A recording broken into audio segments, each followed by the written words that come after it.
Well, happy Tuesday, everybody. It's Movement Conversations with me, Chris Hall, your host, your podcast pastor. Hope you're doing well. Thanks for tuning in today. My apologies ahead of time, or apologies now, I should say. Sorry it didn't go out on Monday. We just had a crazy busy weekend. We had our big Dream Team banquet on Friday night. So we were busy all day on Friday getting ready for that. Normally I record on Friday, didn't get to record on Friday. Saturday was a wash. Sunday was a busy day as well. So it was just crazy. So I knew I'd get to record. So I'm actually recording Tuesday morning. This will go up later in today. So later in today. So it'll be Tuesday when you hear this, because it is Tuesday. It's Tuesday right now. So I hope you're doing well. Thank you for tuning in. Thank you for being a part of this podcast. I know that there's 100 million, billion, trillion podcasts out there, and I understand that you could listen to anything you wanted to listen to, but I appreciate you listening to me. Thank you for following us. Thank you for subscribing. Thank you for being a part of it. And it just means the world that you would take time out of your schedule to be a part of this podcast and just join the conversation, join the movement. So it's been a good week for us. It was busy. Had an amazing service on Sunday. Man, the power of the Lord was strong in the house. Saw lives change. Saw just dozens and dozens and dozens of people just come to the front that were looking for salvation to come to their house, and people just committed to pray and to believe that God was going to save their loved ones, because at the end of the day, that's what it's about. It's about depopulating hell and populating heaven. And so we were so thankful for that on Sunday. Just a powerful time in the Lord on Sunday. I preached a message called It Moved Me, talking about David and really what caused David to dance and what caused David to move like he moved. It was just a strategic message. If you get a chance, go back and watch that live stream, or watch the rerun of that. It'll be up later this week, maybe today or tomorrow. It was just powerful, absolutely powerful. So it's been good for us. It's been busy. Deer season is in full swing. I haven't killed nothing yet. I've having a lot of bucks show up early in the morning, late at night. So maybe this week, maybe, I don't know. I've kind of resolved to the issue that I may not kill a big deer this year, but maybe so. But as you can see, I'm a deer killer.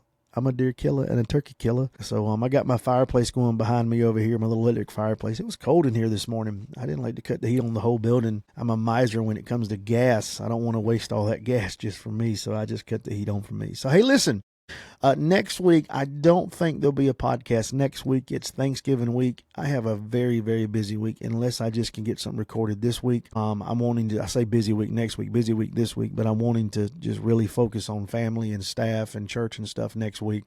So, like I said, there may not be one going out next week, but it will be the week after Thanksgiving. So nonetheless, I want to talk today about something that leads us into Thanksgiving, and I want to talk about the power of a thankful heart. I think sometimes we underestimate just how much gratitude plays a part in our life, especially when it comes to having a thankful heart and the supernatural power of having a thankful heart, because I've found this out, that gratitude isn't a holiday. It's a habit. Gratitude's not something you just decide to put on one day, or decide you have to start it, but it's not something you really can take on and take off. It's a habit in your life, and it's not a season, it's a strategy. I know when Thanksgiving rolls around, Christmas rolls around, we tend to become real thankful, but I would tell you that Thanksgiving is a strategy for out the entire year. And sometimes that could be the only thing that's keeping you from losing your mind on Monday, is the fact that you have a thankful heart for everything that God has done in your life the past week. And I know sometimes we don't always feel thankful. Sometimes it feels like bills have caught the Holy Ghost and they started multiplying. They just come out of nowhere, and your kids are eating snacks like they're sponsored by Costco. But trust me, thankfulness still works. It really does. And I think that if you can ever develop a thankful heart in your life, if you ever can just become extremely thankful for what God's doing in your life, I think it will just magnify and just really explode how large you view the awesomeness of God. Because here's the truth: gratitude doesn't change the circumstance, but it will absolutely change you. So if you're having a tough day, if you're having a bad moment, gratitude doesn't change that moment, but it changes how you perceive that moment. It changes how you receive that moment. It changes how you look at that moment. It'll change you. Gratitude will change you from the inside out, because you realize just how blessed you are, or just how fortunate you are, or just how good God's been in your life.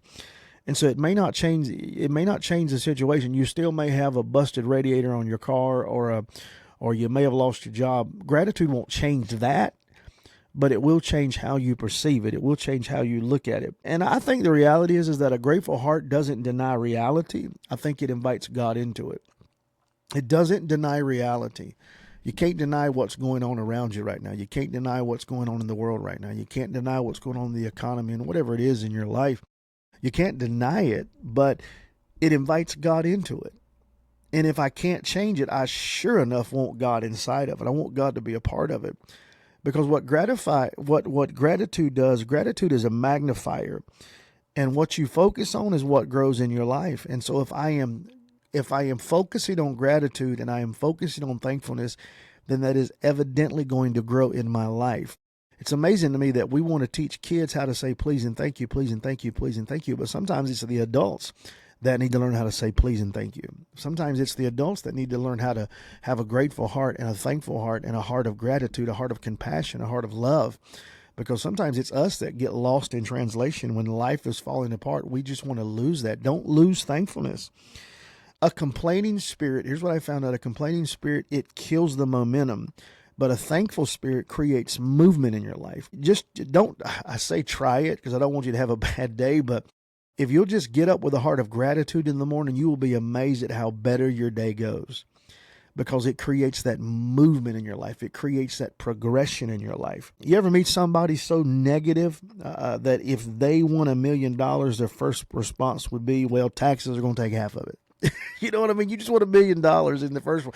Well, taxes is going to get half of it. Yes, taxes are going to get half of it, but you're going to have $500,000 in the bank, probably $500,000 you didn't have in the bank to begin with. And the real negative person comes up, well, taxes are going to get half, and I'm going to have to pay 10% of that.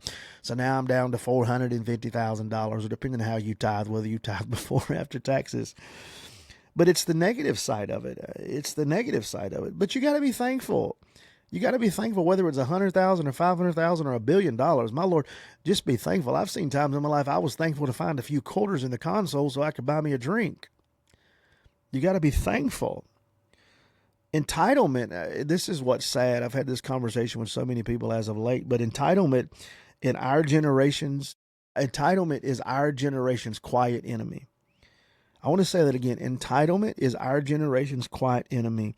And the only thing that cures that entitlement is gratitude. I made a statement Sunday morning. I said, we're raising our daughter to do the best we can and do the best she can, I should say, teaching her how to act right and just whatever you do as a parent. You know, most of you are parents, you would know. Because I don't want her to grow up to be a spoiled little brat.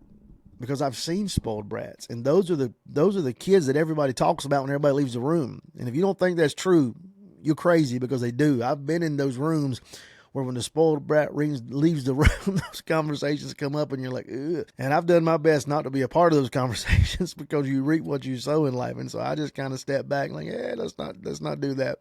Pray for them is what we got to do. But I don't want my kid to be that kid when they leave children's church or they leave the school or they leave youth group or they leave whatever it is that they get talked about because they spoiled little brat. I want her to have a heart of gratitude inside of her. Doesn't mean we want to do the best for her and give her what she needs, but I want her to understand that it comes with a price and it comes from somebody that loves her. And we don't just do it to do it, but I want you to have gratitude about it. When you got gratitude in your life, it shifts your vision, it grounds your emotions, and it reminds your soul that God has never quit being faithful. That all comes from gratitude. Now I'm going to say it again in case you missed it. It shifts your vision, it grounds your emotions, and it reminds your soul that God has never stopped being faithful. All three of those. That's what gratitude does. I got to say it again in case you missed it. It shifts your vision, it grounds your emotions, and it reminds your soul that God has never stopped being faithful. That's what gratitude does in your life. It shifts your entire environment. And I'm going to tell you what else I found out is that when thankfulness opens the door for God. Thankfulness is the door that God comes in on. The Bible says this, Scripture says this, enter his gates with what? Complaining, nagging? No, enter his gates with thanksgiving, into his courts with praise. Meaning thankfulness, and this isn't original to me, but thankfulness is the password to his presence. Some people are trying to access God with complaining energy. Some people are trying to access God with negative attitudes and a negative spirit. You're using the wrong password, my friend. You're using the wrong access code. You're not going to get him being complaining and aggravated and negative and just, woe is me, woe is me, woe is me. No, enter his gates with thanksgiving. Come into his courts with praise. Some people are trying to access it with the wrong spirit, and we can't get it like that. We got to change the password. We got to change the code. We got to walk into his presence with thanksgiving. You ever try to get into an account with the wrong password? Now, if you're like a lot of people, their same password, if anybody gets one password, they got all their passwords. You ever tried to log into your bank account and you logged into it 2 days ago but forgot your password, and now you're having to reset your password? After 3 attempts, you're locked out on your phone. You're locked out. You can't get in because evidently what you're trying to access doesn't recognize you as the owner, and you can't access it because you had the wrong password. Can I tell you that thankfulness opens up what frustration seals? Thankfulness opens up what frustration seals. So when you have frustration in your life, thankfulness is what opens up those doors that frustration keeps you out of. I thought about a few things that where gratitude lives, heaviness cannot stay. I don't know that it's possible to be thankful and grumpy at the same time. I don't know that you can do it. I think you have to do one or the other, but I don't think we have the mental capacity to be mad or to be grumpy and thankful at the same time. Thankfulness is worship in seed form. You plant it and joy grows. You plant thankfulness and joy comes out of your heart. You plant thankfulness and hope and love comes out of your heart. And the Spirit has always moved through open doors, and nothing opens the heart like gratitude. We're entering into Thanksgiving season, Christmas season, all of these seasons where we come together with family and friends and loved ones. And what's beautiful about that is that thankfulness has the ability to be birthed in those seasons. So we can sit down and see where we've been and see what God's done in our life and see how far God's brought us and see what he's done in our life. And we are thankful for what God has done in our life. Gratitude overwhelms us. I'll tell you this much. A thankful heart is a heart that the ruach or the pneuma or the presence of the Lord can breathe on. When you're thankful, all of a sudden, that presence comes in your life. Let's get practical just for a moment. There's a few ways I think that we can build a thankful heart. If it was possible to build one, and I say this very cautiously because some things are built and some things are just happen over time. But if we could build a thankful heart, I think there's a few ways we could do it, and I'll give you a little bit of jokes along the way so it's not so. I told a bunch of jokes on Sunday, and nobody really liked them. I told a joke. I said, why does a skeleton never get scared? Why does a skeleton always scared? I said, because he has no guts. He has no guts. I said, I told my wife her eyebrows were too high, and she acted surprised. I had some good jokes. So the first one is this: if I'm going to build a grateful heart, I think I got to slow down enough to notice God. I got to slow down enough to notice God. Some of us move so fast. We get going so fast in life that even our blessings need seatbelts. You prayed for it, God gave it, but you were too busy to notice it. You prayed for that healing. You prayed for that breakthrough. You prayed for that job. You prayed for that increase. And it came, but because you were so busy, you failed to notice what God done in your life. Can I tell you that miracles don't always look miraculous when you're moving too fast to notice them? It's kind of like, you got to use the bathroom. You got to get off an exit. You've been driving for 2 or 3 hours as an exit, use the restroom, and you decide you got to get off, and you get in the far lane of traffic and you can't get over and you miss the exit. The problem is you're going too fast. You should have slowed down a few miles back and got in the right or the left lane so that you could get off at the exit and go where you needed to go. It's not that there wasn't a bathroom there. You were just going too fast and you went right past it and missed it. I think sometimes we got to slow down, especially around the holidays. Thanksgiving's coming around. Don't check out. Be intentional about being in the room. Be intentional about being in people's presence.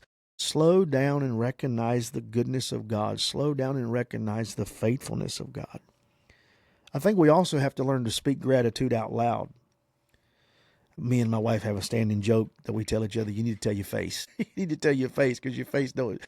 I've tried to do better in life because sometimes I'll get in conversations and my face is saying what I'm thinking, but my lips aren't saying what I'm thinking, but my face is saying what I'm thinking.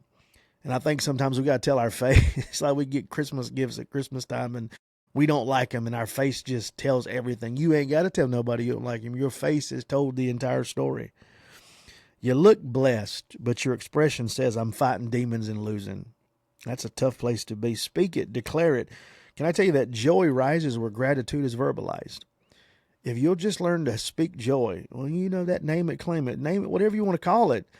But what you talk is what you really become in life. If all you do is talk depressed and down and out and sad and lonely and woe is me, then that's what you're going to become. But if you talk happiness and gratitude and joy and peace and hope and love and kindness and all that good stuff, that's what you're going to become. You are creating the atmosphere that you speak the most of. You are becoming aware of the atmosphere that you are the most aware of. That's the atmosphere you're going to walk in.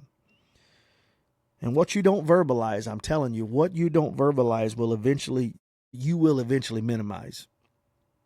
Stop telling your family you love them. Stop telling your kids and your wife you love them. Stop telling that good pastor you love them. Stop telling them and see what happens. Eventually, you'll minimize that person. You'll minimize that gift. You'll minimize that relationship, and it won't mean nothing to you anymore. Every night, my daughter, for the past couple of weeks, she's called me in her room after her mom, we have a routine every night like most families do, and routine's good for kids, and I'll give her a bath, and we'll get her changed, and we'll giving her a bath. Mama's in there picking up her toys, and then we'll lay in our bed for a little bit, and we'll look at pictures on my phone of deer and pictures of her and videos of her and different things like that. And then we'll call Gigi and Papa and call people that she wants to call or whatever it is, just a routine we have. And then she'll go to the bedroom and Mom will read her a book. I'll kiss her goodnight. I'll leave the room. Mom prays with her. And it never fails. I got to go back and tell her goodnight and I love her, and I got to pray with her again after her mom's already done it. I'll go in there. She says the same thing. Daddy, take your glasses off. I'll take my glasses off. I'll lean down beside her bed. She'll rub my face. She rubs my face every night. I say, why do you like to do that?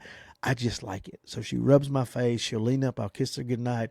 Whatever animal she's got in the bed, now it's Cindy Lou Who from The Grinch. I'll kiss Cindy Lou goodnight as well. And I'll walk out the room.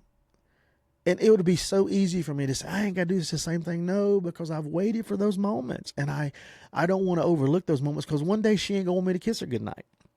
One day she's not going to have a stuffed animal in her bed. One day she's not going to be in her crib. And one day she won't be at home. She'll be moved out. She'll be moved away. And so I have to learn to take advantage of those moments while they are there. I have to learn to appreciate those moments while they are there, not to overlook them, not to minimize those moments. And what I don't appreciate, I minimize. The next thing is this. I think you got to celebrate the small wins. We think thankfulness is only for Red Sea miracles, but can I tell you, I'm thankful sometimes McDonald's just gets my order right. I'm thankful sometimes that the bills get paid on time. You know what I mean? It's not, sending the new car to the house. I'm just thankful sometimes that they get my coffee right at Starbucks, or wherever you get coffee from. Lord, I thank you that I didn't have to slap nobody today. Come on, somebody. Come on, somebody, as my friend Michael Preddy would say. Come on now. That's character growth. That's growth that I didn't have to slap nobody today, and that God kept me sane in an unsane world, and God gave me peace in a peaceless world. That's how you find favor and mercy, is that you celebrate the small wins. The small wins, just the little things. Like I said, we're remodeling this house, and every day they do something different. And it wasn't that they put a roof on the house yet. I was just thankful they got the foundation dug, and they got this done, and they got that done, and just the little stuff, celebrating the small wins. And then I think you got to find God's hand in the hard seasons. Being thankful doesn't mean pretending everything's great. It means trusting God is working when your life looks messy. For a lot of people, Thanksgiving's a great holiday. For a lot of people, it's messy. A lot of people, Christmas is the best time of the year. For a lot of people, it's messy. It just is. It's like when your car breaks down and someone says, be thankful if it could be worse. Tell that to somebody. You ain't got but one car. That's about as worse as it can get. I'm like, no, it'd be worse if I was on the side of the interstate. How much worse can it get? And somehow, even there, God shows up. Can I tell you that gratitude isn't pretending everything is good? It's trusting God it's trusting God is working everything for the good. And we know that all things work together for the good of them who love him and are called according to his purpose. It's not denying that I lost the job or denying that I got this issue or that issue. It's just recognizing that in every situation, God is good. In all things, give thanks to God. So that's just a couple of them I think you got to do. You got to find God in the hard seasons. You got to celebrate the small wins. You got to speak gratitude out loud, and you got to slow down enough to notice God. So What about some scriptures? Can we talk about scriptures just a moment? I think sometimes we need scriptures to really ground us in our heart of gratitude.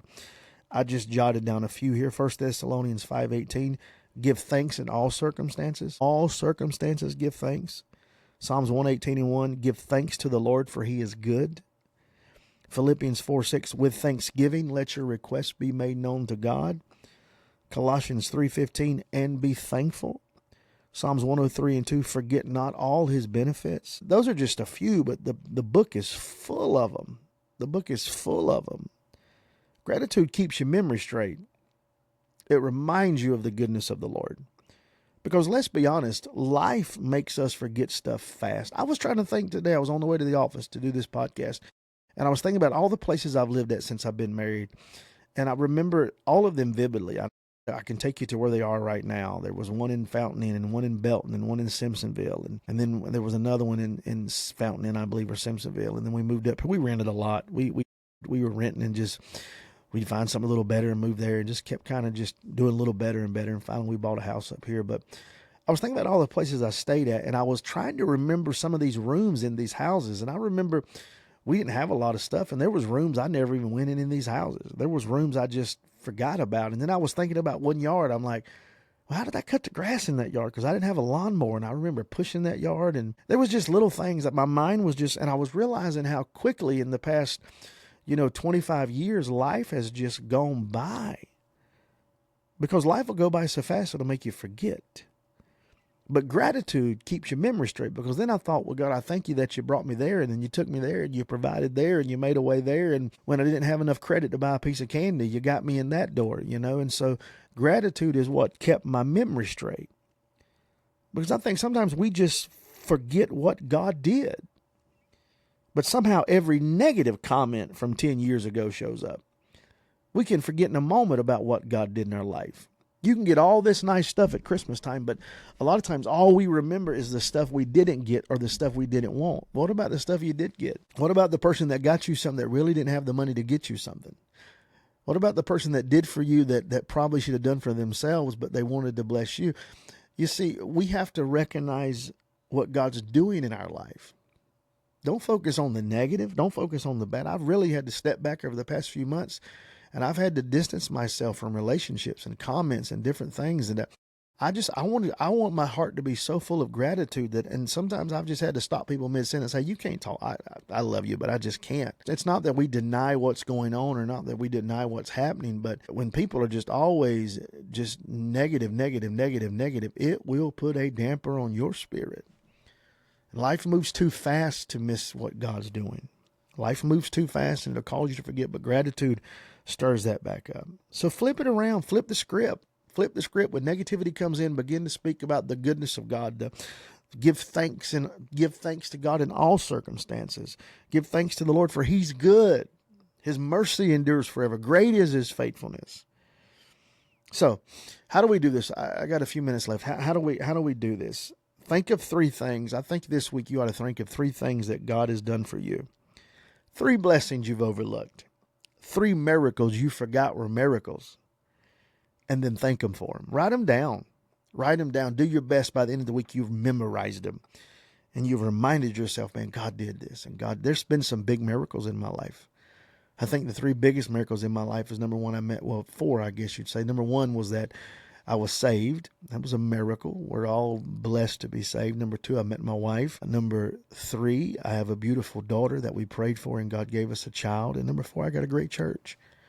And if God does nothing else, those are so powerful in itself. Because hear this, if you'll thank him for what he's done, you'll see him in what he's doing. I want to say that again in case you missed it. If you thank him for what he's done, you'll see him in what he's doing. I told this story Sunday morning, and I'll share it with you because not everybody's in church on Sunday morning with us over here. Several years ago, we started pastoring, man. I would come on staff here, like full time, I guess you'd say. And I was making like $400 and some a week. That was everything. Like that was my package. $400 a week. That was my package. And I got $100 bonus at Christmas and $100 bonus at Pastor's Appreciation or something like that. That was it. Like that was my, and I was tickled to death, man. I was like Minnie Pearl. I was just happy to be here. And my wife worked at a daycare, and she was making about half of that a week. And so combined income, we may have been making, before taxes, 4, 8, 12, 2, 4, 6, maybe 2, 4, 6, 8, maybe $3,000 a month, if that before taxes. Paying rent, paying bills, paying car insurance, car notes, whatever it is, buying groceries, going to the hospital and everything we had to do. And it was tight. Most of the time it was tight for us. It was tight for many, many years. And the other day I went to, and the Lord's blessed us from places I get to go minister and different things I've done and different things the Lord's blessed us with, and the church as well. And I'm not saying this to brag or nothing, because God knows my heart. But the other day, the water pump in my truck started going out. So I took it to my buddy's shop and I said, I need it fixed. And he called me the next day. He said, man, hey, I got your water pump taken care of, but you got a oil filter seal leaking really bad. You got to get it fixed. I said, okay. I said, fix it. And he said, your front tire, the left side, on the inside, the belt's showing. I didn't know it. Didn't really know what was happening, but it was just, I guess it got out of alignment. And I said, fix it. He said, you want it all fixed? I said, yeah, just fix it. I said, I need my truck, fix it. Hung the phone up. And a few minutes later, it hit me. I said, I didn't ask him the price. Well, number one, I trust him. I trust him that he's not going to hoodoo me or, try to take me for my money. I trust him. I honor him. And as a matter of fact, I referred somebody Sunday to the same place. And I said, Lord, 4 or 5 years ago, 6, 7, I say longer than that, probably 10 years ago, I'd have been saying, all right, fix this, but don't worry about this. Or how much is this going to be? But I really had to stop and just thank God that I just could say, fix it. Without knowing what it was going to be, just fix it. And I'm not saying I've arrived, because I'm not. Most people are way, way, well more better than I am. But it was a moment like that I recognized how far God's brought us, that it wasn't a matter of trying to nickel or dime and, go put it on credit to fix it. And I'm thankful I just can go. I've got to go today, matter of fact, and pay for it. He's got my bill ready. But I just was able to say, fix it. And when I hung the phone up, a couple of minutes later, I said, Lord, I thank you that I was able to say, fix it, and not have to stress about whether or not we could pay the bills and fix the truck at the same time. Family, I'm telling you, a heart of gratitude is one of the greatest things you will ever find in life. And if you will pause for just a moment and thank God for what he's doing, I promise you, you will see God show up in so many ways. You will see doors open up. You will see a way made out of no way. Children of Israel, when they got in Israel, God brought them out of Egypt. And the first thing they did when they got across the Red Sea, they started complaining. Good Lord, he's brought us here to die. He just rescued you for hundreds of years of slavery, and you're already ready to go back. Can I tell you, choose this season to be thankful. Choose in this moment to be thankful and to be grateful for everything that God's did in your life. Find the small stuff and be grateful. Find the big stuff and be grateful. And I promise you, doors will open up, opportunities will open up, and you will see the hand of God move in a mighty, mighty way. I love you. I'm so thankful that you're a part of this podcast. I'm thankful that you've tuned in. I'm thankful that you've joined. I know you could have been a million places today, but you decided to listen to old country boy from Robinson County talk about movement conversations. Hey, if this has blessed you, if this has meant something to you, would you do me a favor? The best thing you can do is just share this with somebody else. Maybe you know somebody that ain't thankful. Maybe you need to send it to your husband and your wife or somebody. Send it to them. Let them hear it. I promise you it'll challenge them. I promise you it'll help them. Hey, I love you. God bless you. I'm praying for you this week. We may or may not have a podcast next week. I don't know, but we will definitely have one the week after Thanksgiving. But if I don't see you or talk to you next week, I love you. God bless you. I'll see you the week after Thanksgiving if we don't drop one next week. Stay in the Word. Keep on moving. Keep on trusting the Lord. Until next time, I love you. God bless you. Have a great, great day.